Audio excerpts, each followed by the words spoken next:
श्री स्वामी समर्थ मित्रांनो, उद्या रविवारचा दिवस अत्यंत खास आहे. कारण उद्या आहे श्रावण शुक्ल पक्षातील पुत्रदा एकादशी आणि या एकादशीच्या दिवशी जर तुम्ही सकाळच्या वेळी भगवान विष्णूंच्या समोर फक्त एक दिवा श्रद्धेने लावला, काही मिनिटे श्रीहरींचे नामस्मरण केले आणि मनापासून प्रार्थना केली, तर हा दिवस तुमच्यासाठी आध्यात्मिकदृष्ट्या खूप सुंदर ठरू शकतो. विशेष म्हणजे तुम्हाला पूर्ण उपवास करता आला नाही तरी काळजी करू नका. तुमच्या परिस्थितीनुसार तुम्ही साधी पूजा, नामस्मरण आणि दीप प्रज्वलन करू शकता. पण हा दिवा नेमका कसा लावायचा, दिव्यामध्ये काय वापरायचे, दिवा कुठे ठेवायचा, दिवा लावल्यानंतर कोणता मंत्र म्हणायचा आणि कोणत्या गोष्टी टाळायच्या, हे सर्व आपण आजच्या व्हिडिओमध्ये अगदी सोप्या पद्धतीने जाणून घेणार आहोत. त्यामुळे व्हिडिओ शेवटपर्यंत नक्की पहा. आणि तुम्ही जर श्रीहरींवर श्रद्धा ठेवत असाल तर कमेंटमध्ये एकदा प्रेमाने लिहा, ओम नमो भगवते वासुदेवाय.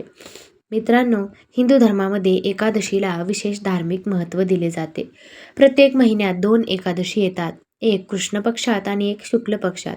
श्रावण महिन्यातील शुक्ल पक्षातील एकादशीला श्रावण पुत्रदा एकादशी असे म्हटले जाते. 2026 मध्ये ही एकादशी रविवार 23 ऑगस्ट रोजी आहे. पंचांगानुसार एकादशी तिथी 23 ऑगस्ट रोजी पहाटे सुरू होऊन 24 ऑगस्टच्या पहाटे समाप्त होते. या दिवशी भगवान विष्णूंची पूजा, नामस्मरण, व्रत आणि भक्ती करण्याची परंपरा आहे. पुत्रदा एकादशीचे नावच त्याचे धार्मिक महत्त्व सांगते. परंपरेनुसार ही एकादशी संतती चूक आणि भगवान विष्णूंच्या कृपेशी जोडली जाते. मात्र मंडळी, प्रत्येक धार्मिक विधी श्रद्धेने करणे महत्त्वाचे आहे. आपण कोणताही उपाय अंधश्रद्धेने किंवा निश्चित आर्थिक लाभाची हमी म्हणून नाही, तर आपल्या श्रद्धेचा आणि भक्तीचा एक भाग म्हणून करायचा आहे. सकाळी सर्वात आधी काय करायचे ते आपण पाहू. उद्या सकाळी शक्य असेल तर लवकर उठून स्नान करा. यानंतर स्वच्छ कपडे घाला. तुमच्या घरातील देवघर स्वच्छ करा. भगवान विष्णू, श्रीकृष्ण किंवा श्रीहरींची प्रतिमा किंवा मूर्ती देवघरात असेल तर ती स्वच्छ कपड्याने पुसून घ्या. त्यानंतर देवासमोर थोडे पाणी अर्पण करा. तुमच्याकडे तुळशीचे पान उपलब्ध असेल तर श्रद्धेने अर्पण करू शकता. एकादशी दिवशी तुळस तोडायची नाही आहे. आदल्या दिवशी तुम्ही तोडून ठेवू शकता. भगवान विष्णूंना तुळस प्रिय मानली जाते, पण तुळस उपलब्ध नसेल तरी पूजा थांबवण्याची गरज नाही. देवाला सर्वात महत्त्वाची गोष्ट म्हणजे तुमची श्रद्धा आणि मनाची भावना. आता आपण पाहूया दिवा कसा लावायचा. आता येतो आजच्या व्हिडिओमधला सर्वात महत्त्वाचा भाग. तुमच्या घरामध्ये उपलब्ध असेल तर तुपाचा दिवा लावू शकता. तूप उपलब्ध नसेल तर परंपरेनुसार तेलाचा दिवाही लावला जातो. दिवा स्वच्छ पात्रामध्ये ठेवा. दिवा लावताना मनामध्ये भगवान विष्णूंचे स्मरण करा.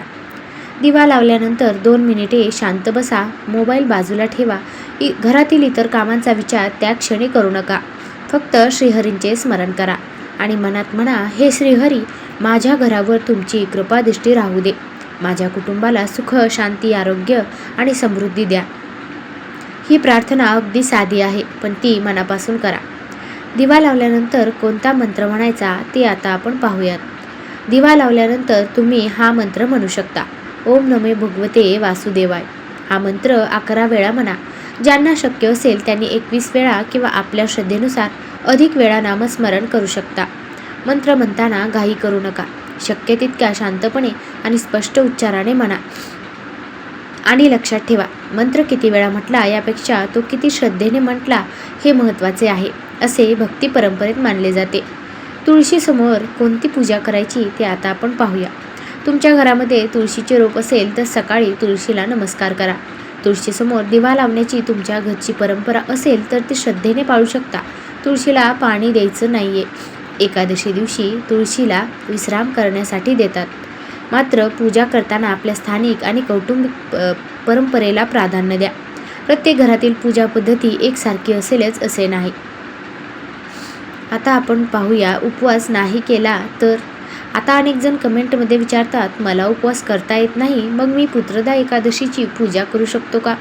उपवास करण्याची क्षमता प्रत्येकाची वेगळी असते. काही लोक पूर्ण उपवास करतात, काही लोक फलाहार करतात, काही लोक आरोग्य किंवा इतर कारणांमुळे उपवास करत नाही. त्यामुळे स्वतःच्या आरोग्याचा विचार करून निर्णय घ्या. विशेषतः ज्यांना डॉक्टरांनी काही आहाराचे निर्बंध घातले आहेत त्यांनी केवळ धार्मिक कारणासाठी आरोग्य धोक्यात घालू नये. भक्ती करण्यासाठी स्वतःला त्रास देणे आवश्यक नाही. तुम्ही उपवास न करताही श्रीहरींचे नामस्मरण, भगवान विष्णूंची पूजा, प्रार्थना आणि सत्कर्म करू शकता. या दिवशी कोणत्या गोष्टी कराव्यात?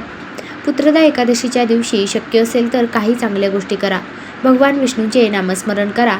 विष्णू सहस्त्रनाम किंवा आपल्या आवडीचे विष्णू स्तोत्र ऐका किंवा म्हणा. गरजू व्यक्तीला अन्न किंवा आवश्यक वस्तू द्या. घरातील मोठ्या व्यक्तींचे आशीर्वाद घ्या. कोणाशीही विनाकारण भांडण करू नका. शक्य तितके शांत आणि सकारात्मक राहा. दिवसभरात काही वेळ देवाच्या नामस्मरणासाठी द्या. कारण एकादशीचा खरा अर्थ फक्त अन्नत्याग नसून मनाला संयमित करण्याचा आणि भक्तीकडे वळण्याचा दिवस म्हणूनही पाहिला जातो. एकादशी दिवशी कोणत्या गोष्टी टाळाव्यात ते आता आपण पाहूयात.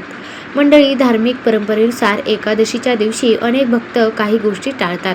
उपवास करणारे भक्त आपल्या परंपरेनुसार धान्य आणि काही विशिष्ट पदार्थ टाळतात. पण वेगवेगळ्या संप्रदायामध्ये नियम वेगवेगळे असू शकतात.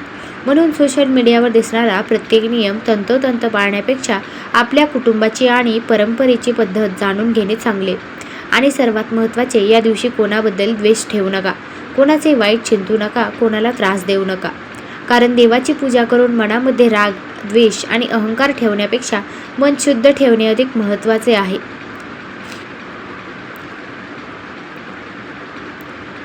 तुमच्या थंबनेलमध्ये आपण गरिबी संपेल, सुख समृद्धी येईल अशा प्रकारचा संदेश पाहिला. पण इथे एक गोष्ट स्पष्ट सांगणे गरजेचे आहे. फक्त एक दिवा लावल्याने किंवा मंत्र म्हटल्याने पैसा निश्चित मिळेल अशी हमी कोणालाही देता येत नाही.